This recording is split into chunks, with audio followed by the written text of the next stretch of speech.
Good morning po mga kapudi. Ngayon papunta tayo ng palengke ng Barangay Tangos kay Mang Roger. Doon tayo bibili ng pang lechon belly dahil meron tayong pa-order ngayon na 3 kilos lechon belly. So maaga tayong gumising para ayan, makabili tayo ng liempo. Kasi po mas mabilis maubos ang liempo. Ayan.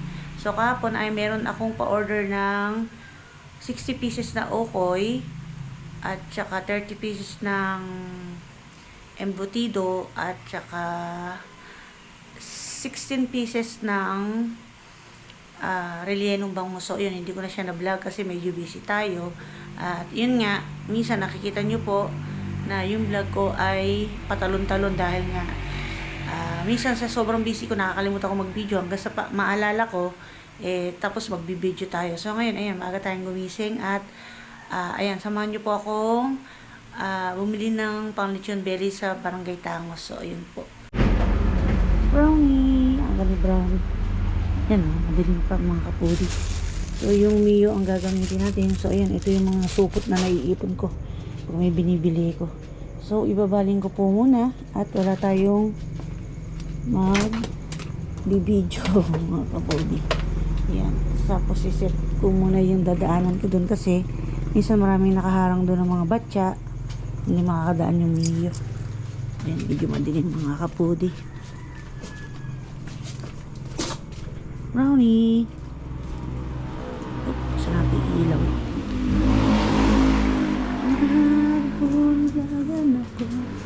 Brownie. Ayan. Ito, iaalis natin. Kasi hindi rin kasi yung si Brownie. Ganyan po siya tuwing lumalabas ako ng bahay. Ang sarili na sa akin agad. Ayan po, update tayo sa mini farm. Ayan o, nakakuha po si Nanay Kapo tsaka si Doktor ng guelas. Kaya lang may mga ano siya may mga damage yung iba. Para bang may tao siya sa loob. Para siyang, sabi na may tao, may uod, yung iba may butas. Kasi maparami rin po takti po sa mini farm. So yun, ito pa. May pailan-ilan pa pong manggang nakukuha. So yun, kukunin ko po muna yung Mio mga kapudi, magdadrive po muna tayo. Ito na tayo kay Boss Roger. Boss Roger, liempo. 3 kilo pang lechon belly. 3 kilo pang lechon belly. Lechon. 3 kilo liempo.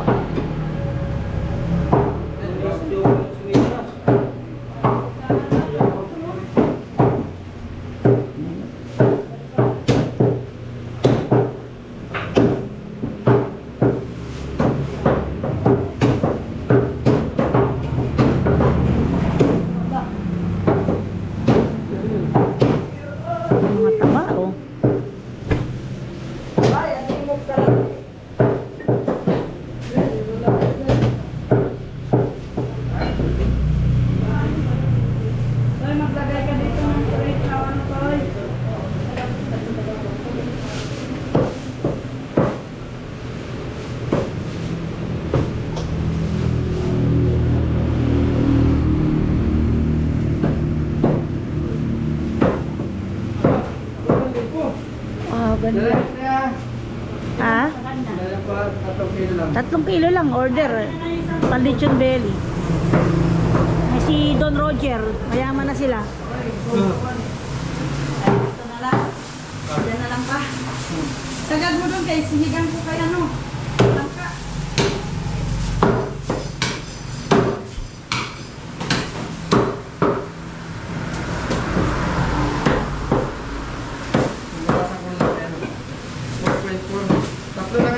Oo, 3 lang. Ito pa ba ang mga revolts kaya ako natutulong. Ito yung bayad magkano po?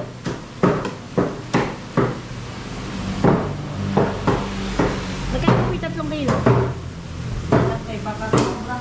Ay, oo nga pala, titimbangin pa po ano.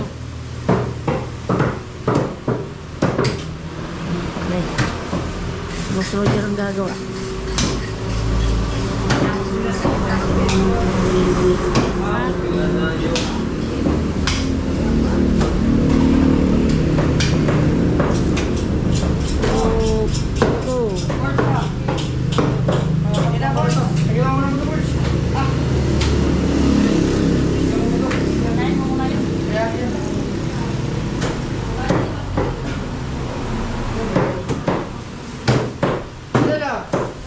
ko na yan. Lima gili yan.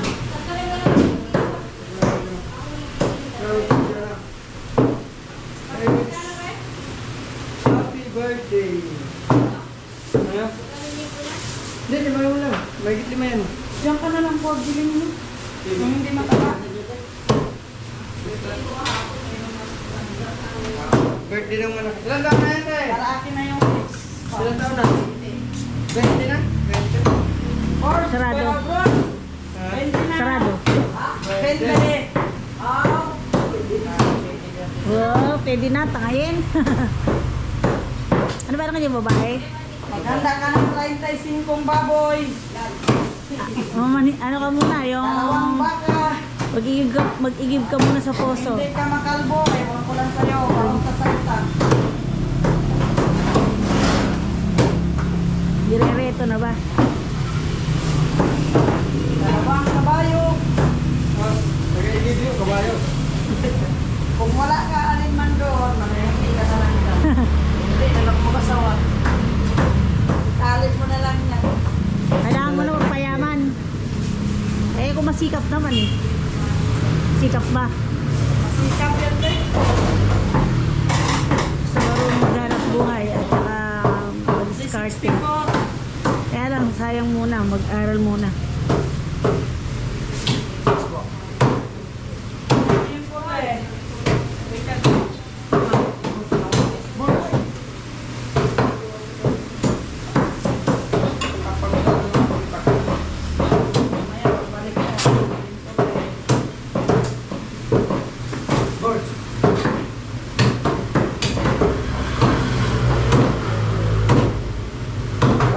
Sige, magsilip-silip po. Los, huwag ka na umanana. Hindi ako sinilas.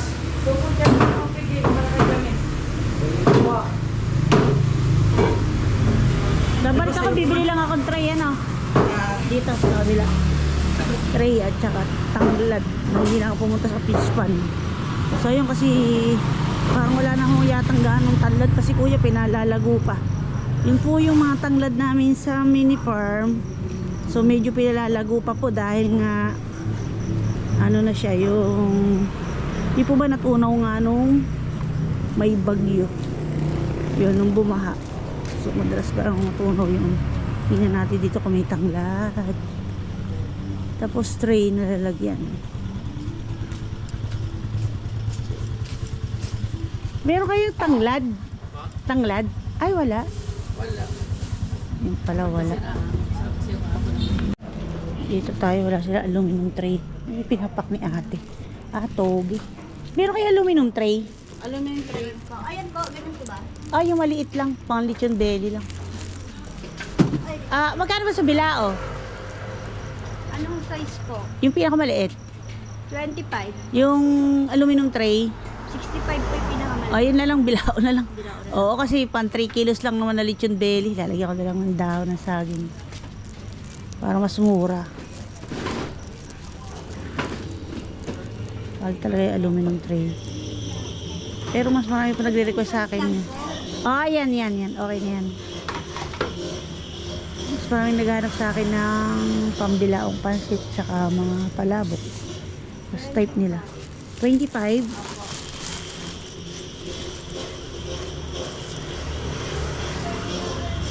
Eto. Hindi, okay lang. Sige na. Ano pala, isasabit ko para sa Mio. Hindi kasya sa ano. So, kung kasya lang itupi sa upuan ito, tupi ko. Hindi na kayo magana na supot. Yun, thank you. Ano tayo ng tanglad? Kung hindi, mapipilitan ako pumunta sa mini farm kahit madilim. So, wala kasi si Mr. maghapon. Mating siya gabi na. So, ang alam ko, mayroong pinagagawa sa kanya yung yung lolo ng dinideliveran ng service niya, may pagagawa sa kanya. Ano tayo dito? Tay, may tanglad po kayo? Ay, parang mahirap ang tanglad ngayon, ano? Kailangan ko pakantayin na umaga. Antay ko na magliwanag. Yan, dito ako umikot, sarado pa yung iba. Kuya, may tanglad? Ay, wala talaga. Mahirap talaga tanglad, ano? Balik na tayo kay Kuya Roger. Ayan, naka-helmet po tayo mga kapudi. At syempre nasuot tayo ng sweatshirt o jacket kasi kahit na mainit ang panahon, napakalamig po sa daan. Ayan, makakatog tayo.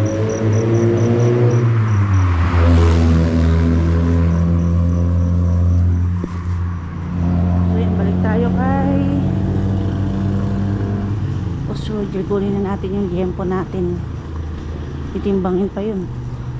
Maluluwat na pala to. 8%. Okay na po?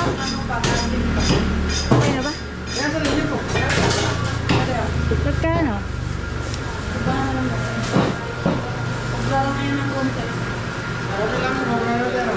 Di balik kote, wag lang marami. 1, 2. Ha? Magkano ba kilo? 3.3. Napakalaki pala ng sobra. Maganda yan, malaki. 1, 2. Hindi, walang problemang malaki. Ang problema yung order kasi. Malulugi.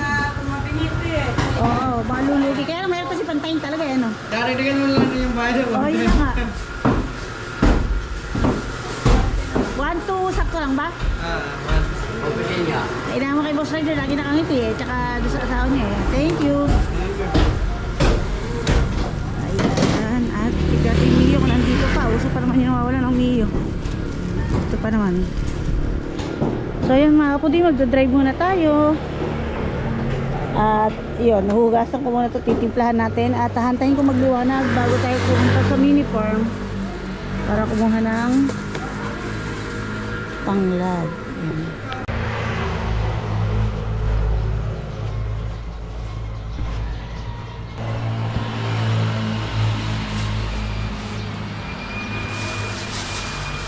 Ayan mga kapudi, babaklasin ko na yung ating liempo dahil ikakat ko muna siya.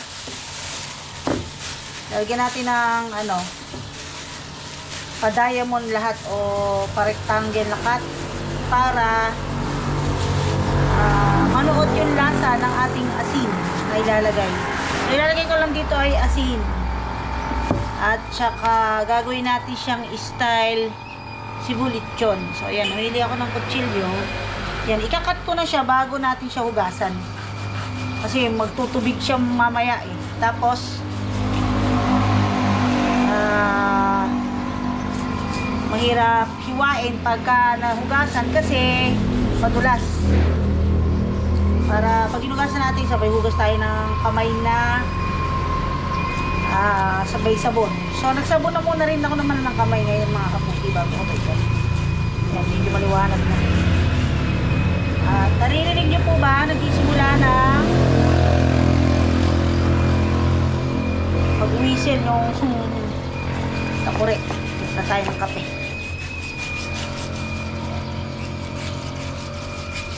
Para madaling manuot yung ating mga lalagay na sangkap. So ito style sibulityon yung gagawin natin. Belly sibulityon. So mahirap po talagang tansya ng ikakat yung ating belly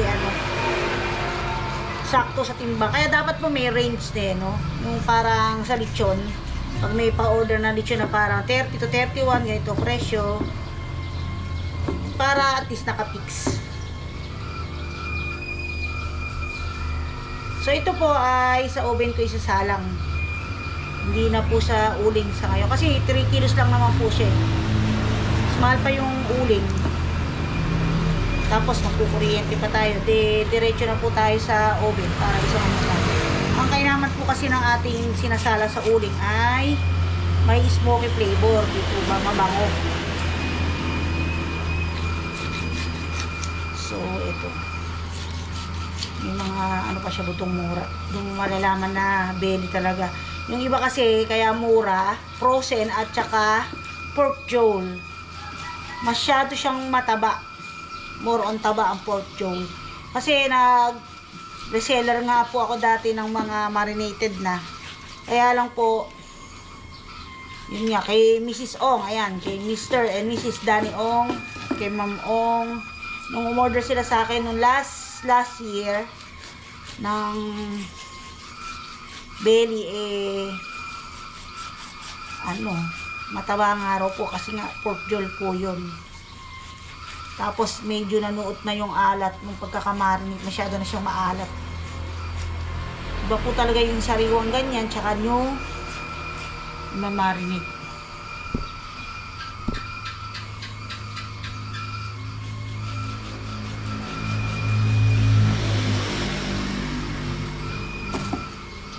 So, tandaan nyo po, lagi tayong clean as you go. So, nung nagtatrabaho sa KFC, naging service crew ako doon ng way back 1997. Lagi nila sinasabi talaga sa mga crew yung clean as you go.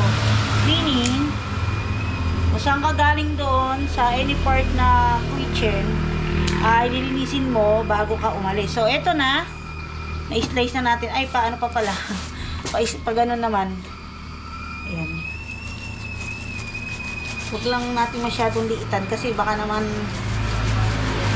maghiwa-hiwalay na siya. Ayan. Piliin lang natin yung merong ano. At the same time, madali siyang i-roll. Tapos, i-plan muna natin siya ng asin bago natin siya i-roll kasi para manuot. At least 30 minutes to 1 hour. So, call time nito ay 11 o'clock ng umaga. Pero parang lunch time. Hindi ko po alam kung pasalamat ngayon dito. Kasi dati, basta first Sunday ng May, ay fiesta po dito. Kaya lang, kung mga, ewan ko kung every 5 years, every year, o every 2 years, ay nag-iiba-iba ng pangulo ng bisita ng San Roque. So, may president din po kasi yung, mga bisita o simbahan ng bawat barangay. Pasintabi po sa mga hindi po natin kapwa Katoliko, sila po yung nag-organize. Kaya napansin ko laging parang nahuhuli yung itong side namin kasi nga parang wala namang ganong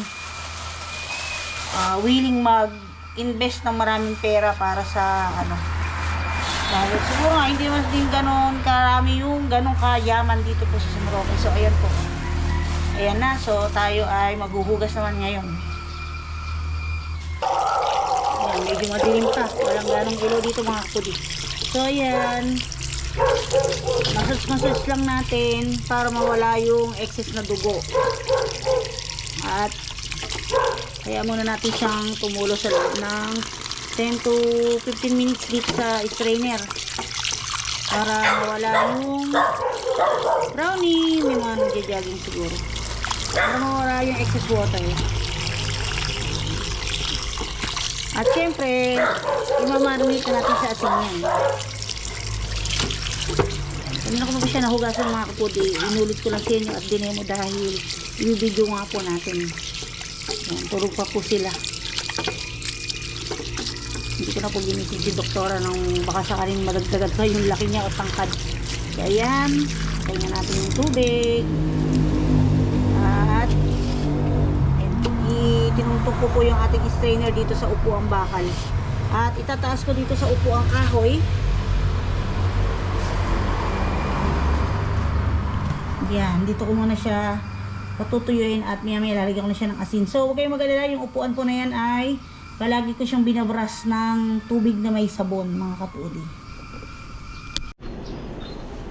Yan, nandito tayo sa mini farm. Kasama natin si Blacky, tsaka si Blacky! Nangahabol. Blacky! Yan, kaya pala siya bumabaho. Ay, aray! Aray, may tumusok sa akin pa.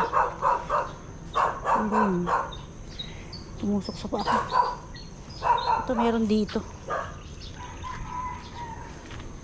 Dala naman ako susi. So tulog pa si Kuya. Nandito yung motor niya.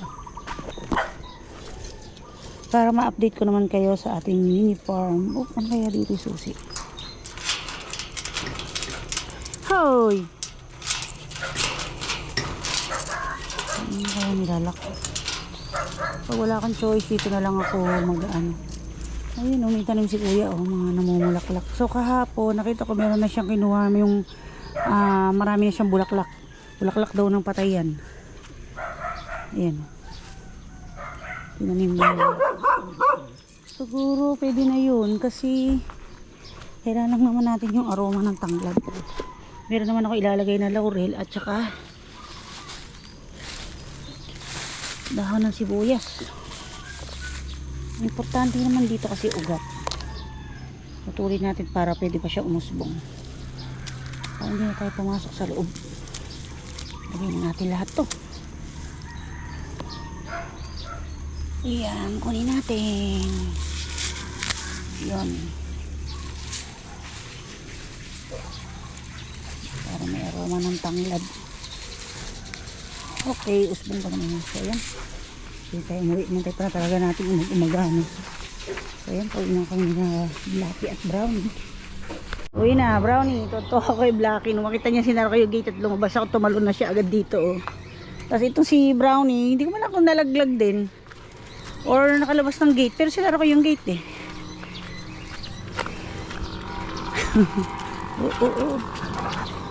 Naglalaro sila. Ayan, nag-preheated oven na po tayo at ito na yung ating yempo. So, minarinig ko na siya sa asin at naglagayan na ako ng konting pamintang durog. Ayan. So, hindi na buo, durog na lang. At ito na yung ating tanglad, ito yung ating buong bawang. Meron pa ako ditong balat na. Tapos, ito yung laurel. Ayan, galing po yan sa pinsan ko kay Chatlin. Chua, Panganiban. Galing yan ng New Zealand. Ayan, fresh from New Zealand po yan. Pero naging dry na nung dumating dito sa Pinas. Kaya ko nasabing ganun kasi maberde-berde pa po siya nung inuwi dito. Kasi sa New Zealand po pala, parang hindi po ba dito sa atin parang yung mga alagaw na puno na ano, yun po yung marami dun sa kanila. Kaya lang hindi mo pwede iuwi yung puno, di po ba? Tapos ang dahon niya ang lalaki. Tapos bumili na rin ako nitong onion leeks o dahon ng sibuyas ng malalaki. Hinugasan ko na yan. So ayan, maglalagay na tayo ng mga panangkap natin sa loob ng belly. Yan ang maiba naman. Huwag lang yung belly ko. Huwag yung belly ko ma-video. Yan. Malaman kung tutorial ba tayo ngayon or basta pakikita ko lang sa inyo kung paano ako mag roll ng ating belly roll. Kasi na gumawa naman kami dati niyan, medyo matagal na. Yan. Muna ako ng kape, mga kapuli. So, ikakalat ko na muna yung ating laurel dito. Singit-singit natin dyan sa ating mga slice na karne. So, hindi ko nisasama yung stem kasi hindi ko alam kung medyo mapait to. Ito. At itong ating tanglad ay pinitpit ko na yan ng kutsilyo. So, pakikita ko sa inyo, pipitpitin ko pa siya para lumabas yung flavor niya at yung aroma. So, ang pipitpitin nyo lang ay itong malapit sa stem. Ayan o. Malapit sa roots pala, hindi sa stem. Actually, may stem na nga siya. Tapos, magbabalik na rin nyo lang siyang ganyan. Kasi, pagka dito lang lahat nakagawi, nandito lang yung aroma. Ayan. Tapos, i-roll natin na ganyan.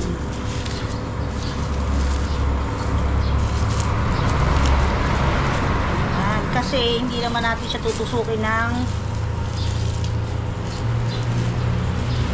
panglitsyon. Set natin sa gitna. Huwag kayong mag-alala kung lumagpas. Dahil meron naman po yung tali. Tali natin. Siguro natin siya ng dahon. Bango, may tanglad na. At itong ating onion leeks, ganon din gagawin ko. Ayan, pinagbaliktad ko siya, pero hinimay ko na yan. Nugasan ko. Sana gusto ko isama yung ugat o yung roots niya. Kaya lang, hindi maintindihan ng ibang Pilipino yun. Sa China lang po ganon. Sinasama nila kasi may flavor din yun. Ayan. Tapos, magpipit-pit tayo ng bawang. At, punan natin yung ating mga bawang bago balatan.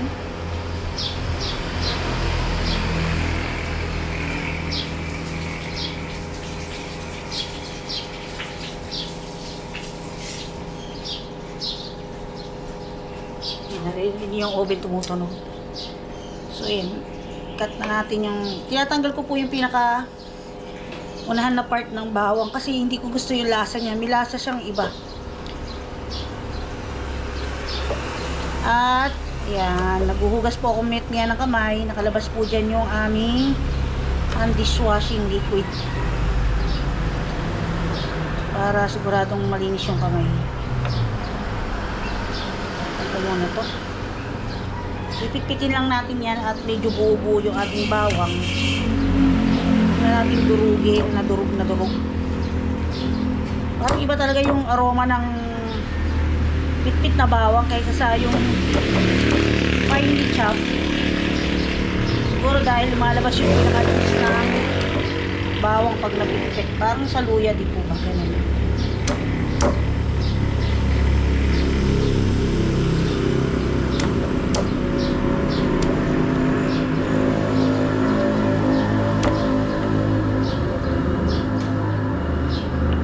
Tanggalin natin yung unahan para pag pinitpit natin hihiwalay siya sa balat. Yan, tinitingnan ko kung nakukuha na ng video. Yan. Kasi pag hindi po nga ako nag dalawang kamay ng gawa, hindi ko maibibideo yung iba. So dito sa ilalim ng ating mga tanglad at saka onion leeks, maglagay din tayo.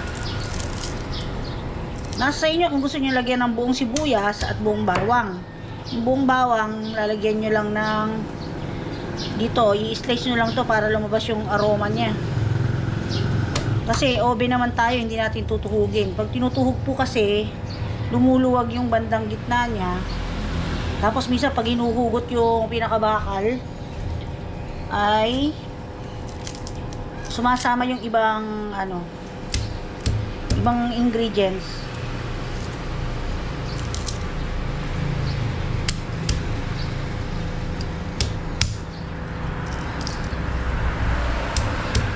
Yan.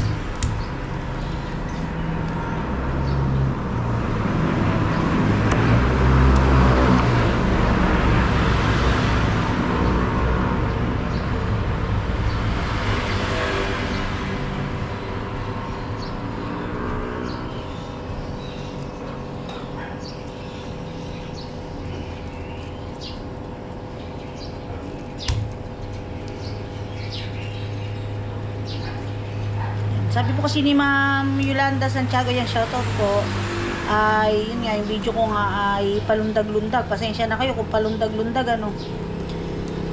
di gaya dati nung nag-i-start po talaga ako, may videographer po ako at saka alam niyo na pandemic noon, hindi po ganun ka-busy ang tao.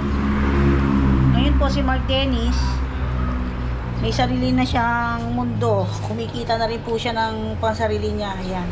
Nakakatuwa nga po dahil kahit papano ay napakalaking tulong po sa amin, no? Kasi yung mga pangailangan niya minsan din na niya sa amin hihingi. So ayan na. Pwede ko na siyang i-roll. Hindi ko na itali. Yan. Ito na. Bibili lang to minsan sa mga school supplies meron or sa Pandayan. So mag-ready na muna tayo para sa gitna muna. Tali ko muna siya sa gitna. Hanapin natin yung pinaka niya. Saan ba natin makikita? Sana may palatandaan sila, no? Nang hindi naman magtagal ang dahilan dito.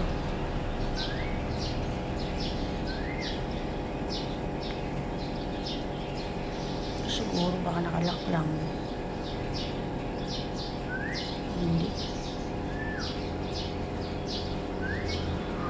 Baklas na.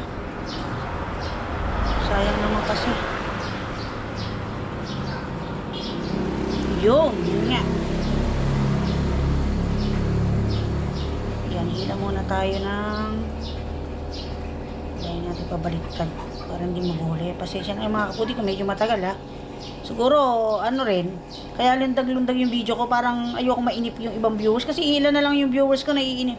Baka mainip pa. Pero marami rin naman po talaga ako na viewers na nagtsatsaga po, tulungan ako sa views po. Ayan. So, i-roll muna natin na pa ganyan. At isi-secure ko yung tali sa bandang gitna muna.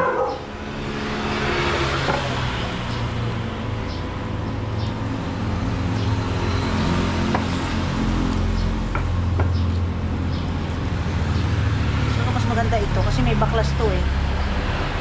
Meron siyang lagas na kapraso. Ito.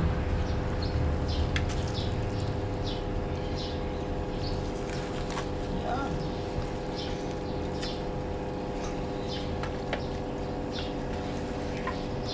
Ngayon, italin muna natin yung bandang gitna. Ako po ganun ginagawa ko yung bandang gitna muna. Kasi madali nang talian yung dalawang side. Diba? Pag nasasalita na tayo, tsaka may dumadaan. Ayan. Yung bandang gitna yung inuuna ko. Kasi po, madali nang talian yung dalawang side. So, medyo manipis to. Siguro 3 ikot nito. Para mas maano siya. Mas makapal at mas secure. Pero okay lang naman na ano dahil nga hindi naman siya malalaglag, nasa oven. Ang iniingatan lang natin yung lalo na yung mga nakatali. Kasi nga, pag nakatali, may tendency mapigtas. Minsan bumibili lang po kami ng alambre na manipis sa hardware. Nabibili pong ganun. Kasi mas matibay po iyon. Lalo na kung malalaki yung belly. Kung mga 4 kilos to 6 kilos, 8 kilos, ganyan. So, ayan, titingnan ko lang kung nakikita ba ninyo. Ayan. Ayan, medyo nakatali na yung ating belly. Ayan, ano na siya. 3 ikot. Dito natin gawin yung buhol. Ay, napigtas. My God. Manipis pala itong nabili ni Mister. Kumpara doon sa nabili ko. Dapat siguro daw doblehin na muna bago itali. So ayan, huwag na natin masyado higpitan dito sa gitna. Bandang gilid na lang. Para hindi na tayo ma-stress at ma-pressure. Dapat pag nagluluto talaga masaya. So mamaya na natin tatalian yung ano niyan at saka gugupitin. So yan, mag-ano muna ako ng doble yan. Habaan natin. So ito na tayo sa bandang dulo. At ipaloob natin yung mga nakalawit. Dulo muna yan. Nakadoble. Kaya lang naman kailangan mahigpit kasi nga po para nakabakat yung ating tali. Yan o, lulubog to. Maganda po kasi siyang tingnan pagka naluto na. So, pag sa oven, ganun din. 4 hours to 5 hours yung belly. Pero at least, titingnan na lang natin at makakapaggawa pa tayong mga gawaing bahay. Hindi gaya po kasi nung sa de kuryente at sa mano-mano, bantay na bantay po natin mabuti kasi yung apoy ng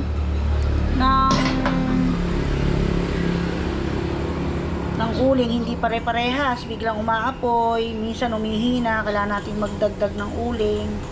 Pero ang habol natin dun kasi yung aroma ng uling. Smoky flavor. Ito na. Ito naman ulit tayo.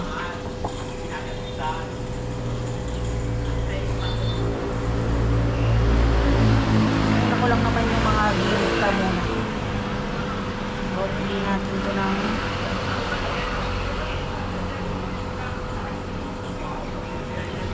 basta na na-secure na natin yan.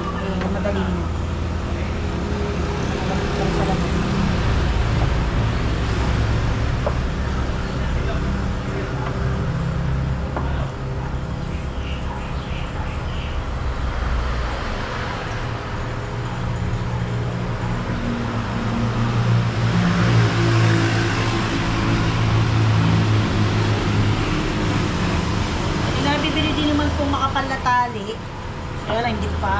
malalaman ko saan yun.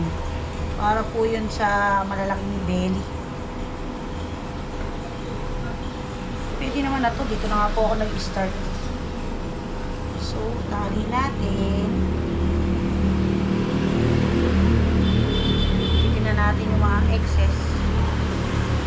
Para ready na tayo mamaya.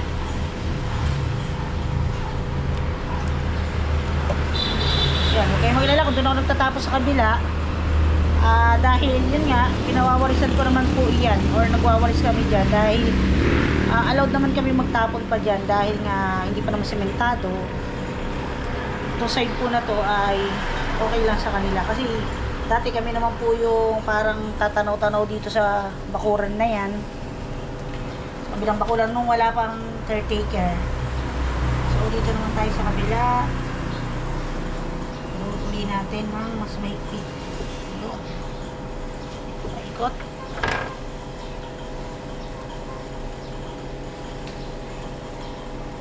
Yan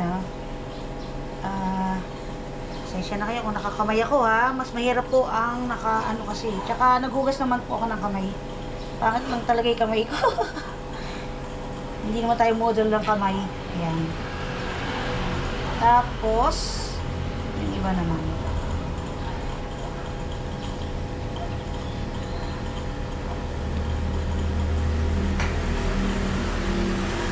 sa buhol pa.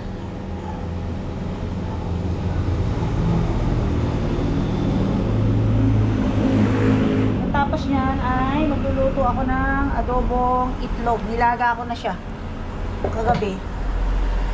Adobong itlog ng itik ng maiwa naman eh. Parang ang hirap po kasi kumain pag mainit mga kapudi. Although pag may pa-order naman ako, nagdadagdag ako ng karne. Let's say kaldaretang manok. O dagdagan ko ng 1 kilo, sasabay na tayo para makakatikim naman yung mga ko ng kaldaretang manok, ganun. Hindi sila sabik ba sa mga pagkain. Actually po, pagka mga spaghetti pansit lang naku po, hindi na po sila sabik, hindi gaya nung araw kasi nga lagi naman ako may pa-order. At yun, yung gusto kasing mangyari, pag pupunta kami ng handaan, hindi sila ganun kasabik sa pagkain. Hindi po merong ganun kasi naintindihan naman natin kasi madalang makakain ng ganung putahe po ba. So yun ang purpose ko din na nakakatikim sila ng iba't ibang putahe na hindi naman kailangan minsan pagkakakain kami sa parang ba yung pwedeng menu na makakain na hindi ko pa naluto, parang gano'n. So po yung mga po mga putahe ng ibang bansa, ganun.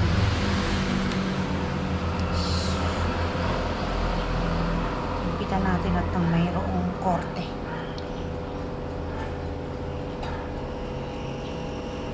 Kaya masarap lang din po talaga kumain kasi kung hindi ikaw yung magluluto. Kasi pag pagod ka na, diba, parang wala ka ng gana mag-ayos. Maligo ka man, pahinga na lang. Minsan doon kasi ginagawa ko pag marami ako pa-order, hindi naghuhugas si mister ng mga pinagamitan ko, ay mamahinga muna ako. Tapos kinabukasan ko na siya asikasuhin, linisin o hugasan lahat. Kasi parang sa habang nagkakaedad tayo, syempre napapagod na din tayo. So kailangan naman din natin magpahinga.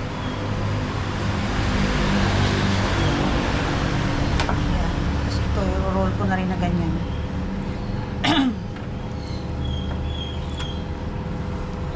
Okay. Hindi na tayo. Tapos i-ayos na lang natin yung mga gilid-gilid na excess para walang mga nakalawit-lawit. Importante yan lalo na kung ito, tatapon na natin to. So ayan, kaya naman dyan sa kabilang bakuran yung mga nabubulok na gulay, itsa lang ako ng itsa kasi hindi naman po siya, hindi pa rin ang hangin, ganyan, nagiging pataba pa. So ayan, naka-ready na at na-preheat ko na yung oven.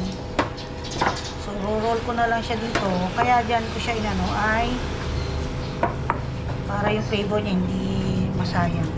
At, ready ko na siyang isalang. So, unahin natin yung yan, ganyan. Para lumabas yung juice niya mga. So, ayan, maghugas lang po muna ako ng kamay.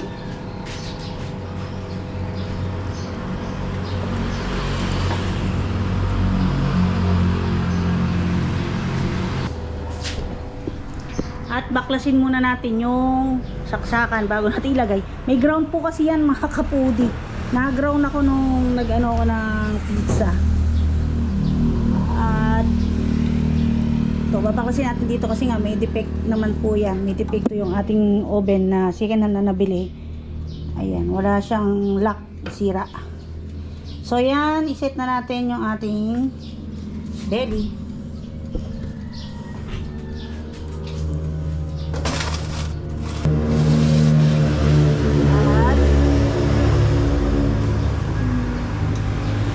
Make sure na nakaayos, nakagitna para pantay yung luto niya. Yun na.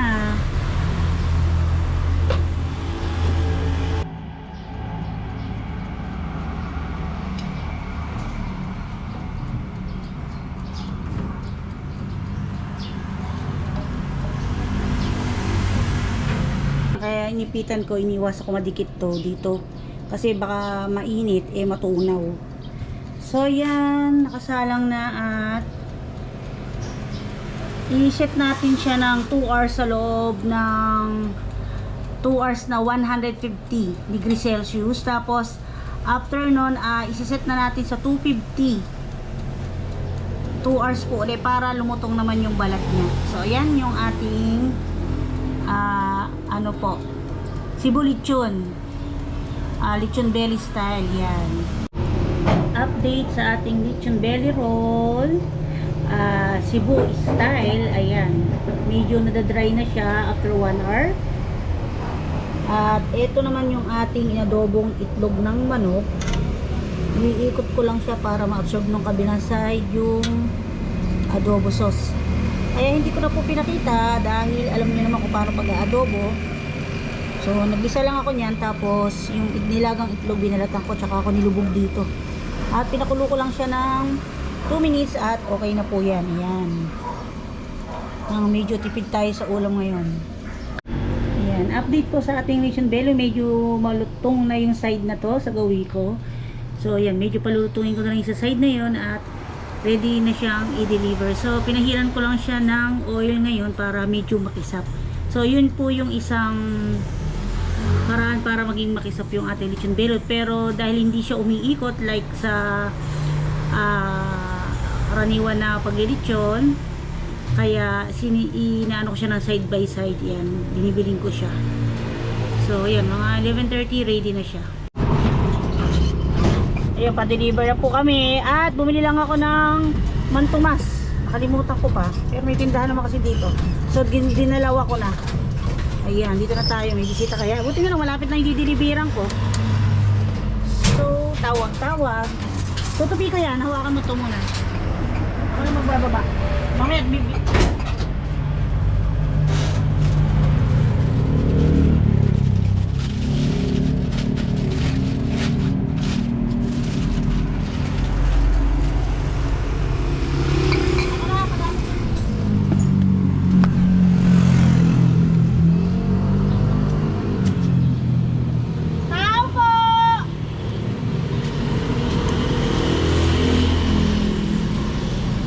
Ito po mga kapudi, oh. Wow! Ang tagal ko niluto. My God.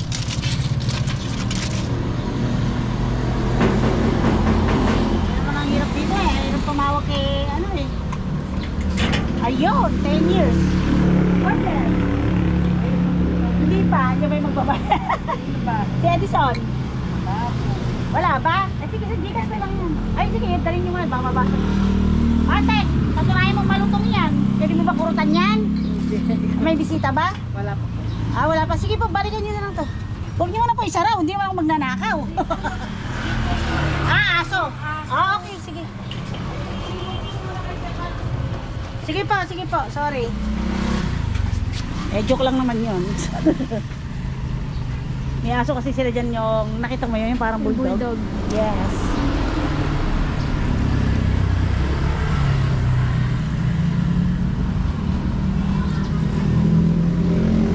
After nito, mga kapudi, ay bibili kami ni doktora ng mga candy daw kasi lalaban naman siya na, ano tawag doon? SCLG. Ha? SCLG. Ano naman meaning nun? School? Hindi, Supreme. Basta nakalimutan. Ayun, tapos pupuntahan namin yung atin niya kasi kukunin ko yung pinabili kong ano, yung buhangin sa dumi ng pusa. Kasi nagagalit si mister. Siya lagi naglilinis. Ako naman nagpapaligo ng mga pusa. Siya naman yung naglilinis ng mga dumi. Kaya lang galit yung pag may naaamoy. Wala ba kayo naaamoy? Sabi niya, ganyan. Pinipilinig ako sa pangamoy nyo. Kaya lang wala naman ako magagawa kasi mali doktora yung mga pusa. So yan, antayin natin. Kasi parang ang layo na pinagbabaano ng kanyang lechon.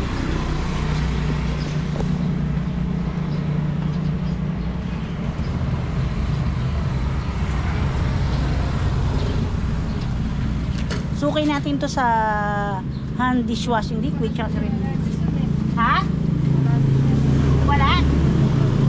Oo, okay, sabi naman niya mga kahit mga 11 daw dali na. Sige, pag-gigigas na lang ngayon. Tsaka ano, i-message nyo na lang. Ano po, wag niyong isasarang, naka-aircon ba yung sala? Mamaya pa aircon yung pag-lumabas. Hindi kasi kukunat yun eh. Pero wag niyo pong i-cover mabuti. Basta nakita niya mainit yung dinala ko ano. Baka mamaya kumunat, wala pa siya eh.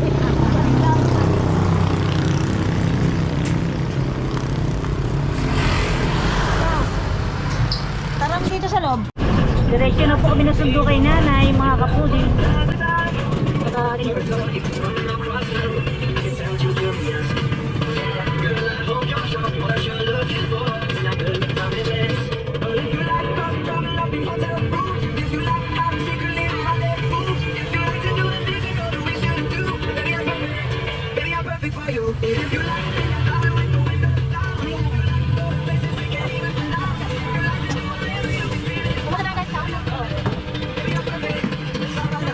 Hindi yan, nakatagilid eh.